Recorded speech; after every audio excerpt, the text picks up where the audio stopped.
मैं पहले ट्रम्प जी को, अमेरिका गवर्नमेंट को थैंक यू बोलना चाहता हूँ, शुक्रिया अदा करता हूँ कि इतने बड़े मास्टरमाइंड को इंडिया को सौंप रहे हैं। लेकिन इंडिया का काम क्या है?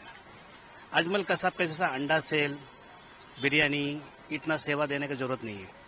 इसके लिए एक लॉ बनना चाहिए अलग से, आतंकवादी लोगों के लिए एक सिस्टम बनना चाहिए कि 2 से 3 महीना में फांसी दे दिया जाए या 20 रास्ते पे गोली मार दिया जाए।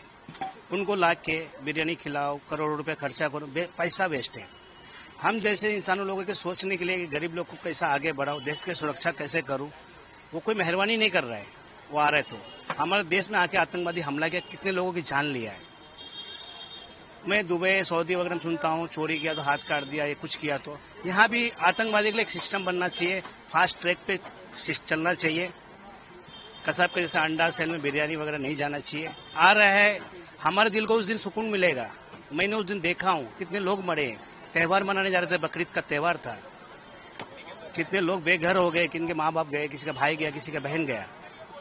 सरकार अपना काम कायदे से करे। मोदी जी से रिक्वेस्ट करता हूँ, राष्ट्रपति से रिक्वेस्ट करता हूँ, उनको मेरे हिसाब से 15 दिन के अंदर में दिया तो बहुत अच्छी बात है। 20 पब्लिक में दिया तो आज पाकिस्तान का आतंकवादी को डर पैदा होएगा। नहीं तो उनको मारना है या मरना है। आज 16-17 साल हो गया, किसी के घर में जाके पूछो, किसी का बाप चला गया। पैसा देने से कुछ नहीं होता है। आज मैं वहीं पे हूँ। सरकार हमारे लिए नहीं सोचती है, आतंकवादी लोग लिए सोचती है। राष्ट्रपति से, हिंदुस्तान के हर एक बड़े कोर्ट से मैं हाथ जोड़ के मैं बोलता हूँ, उनके लिए अलग से एक सिस्टम बनाना चाहिए, पार्लियामेंट में या कुछ भी हो।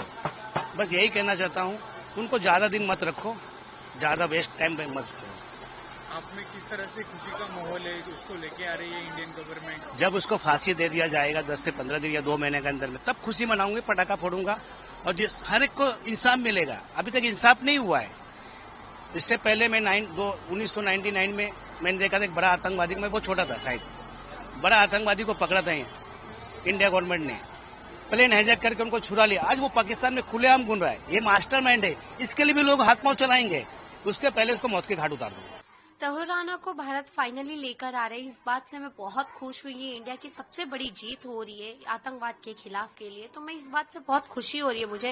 मैं पहले तो इंडियन गवर्नमेंट की और यूएस गवर्नमेंट की मैं धन्यवाद कहना चाहती हूँ उन्हें कि इस बात को उन्होंने, यूएस वाले ने भी हमें काफी सपोर्ट किया है हमारी इंडियन गवर्नमेंट को, तो इस बात से मुझे काफी खुशी हो रही है।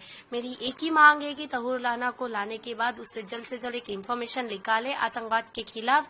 जो पाकिस्तान में आज भी छुप कर बैठे हैं, उन लोगों के बारे में पता चले। 26/11 की प्लानिंग इनकी कैसी थी, क्या था, क्यों किया गया, ये सारी चीजें के बारे में पता चले और तहूर राना को भी जल्द से जल्द फांसी की सजा हो। इंडियन गवर्नमेंट से मैं इस बात से बहुत खुश हूँ कि नरेंद्र मोदी सर जी ने इतना कुछ कर रहे हैं, वो आतंकवाद खत्म करने के लिए इतना सब कुछ कर रहे हैं, तो इस बात से मुझे बहुत खुशी हो रही है और मैं उनको थैंक यू कहना चाहती हूँ। मैं यही अपील करूंगी कि आपने तहूर राना को लाया, ऐसे और भी जो पाकिस्तान में अभी भी बैठे हैं, जो मास्टरमाइंड जिंदा है, जिन्होंने कसाब जैसे लोगों को बढ़ावा दिया है, कसाब जैसे लोगों को पाल रहे, तो उन लोगों को भी जल्द से जल्द लेकर आए और उसे फांसी की सजा दिया जाए। 26/11 की रात तो मैं कभी भूल नहीं पाई और ना ही मैं भुला सकती। उस रात को मैं पूना जाने वाली थी मेरे फैमिली के साथ, मेरे पापा, मैं और मेरे भाई। उस दिन मुझे गोली लगी थी, मेरे सामने आतंकवादी को मैंने देखा था जो अंधाधुंध गोली फायरिंग कर रहा था। एक शख्स था जिसके हाथ में बड़ी सी गन है और बुटका सरीका है।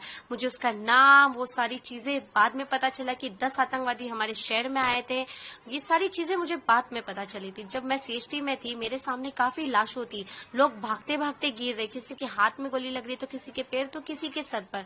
मुझे समझ नहीं आ रहा था कि आखिर वहां तभी सब क्या हो रहा है। एक गोली आके मेरे पैर में लगी थी, मेरे राइट पैर में। गोली लगने के बाद मुझे सेंट जॉर्ज हॉस्पिटल लेके गए। सेंट जॉर्ज में काफी पेशेंट थे, वहां मेरा ऑपरेशन नहीं हुआ, वहां से मुझे जेजे शिफ्ट किए। जेजे हॉस्पिटल में करीबन 1.5 महीना एडमिट रही। मेरा पैर का 6 बार ऑपरेशन किया गया। फिर कुछ टाइम बाद मुझे और मेरे पापा को कोर्ट रूम के लिए बुलाया गया था। 10 जून 2009 को मैं और मेरे पापा ने जाके कसाब को आइडेंटिफाई किया था। मेरे पापा ने दोनों आतंकवादी को देखा था, कसाब और अब्बू इस्माइल को।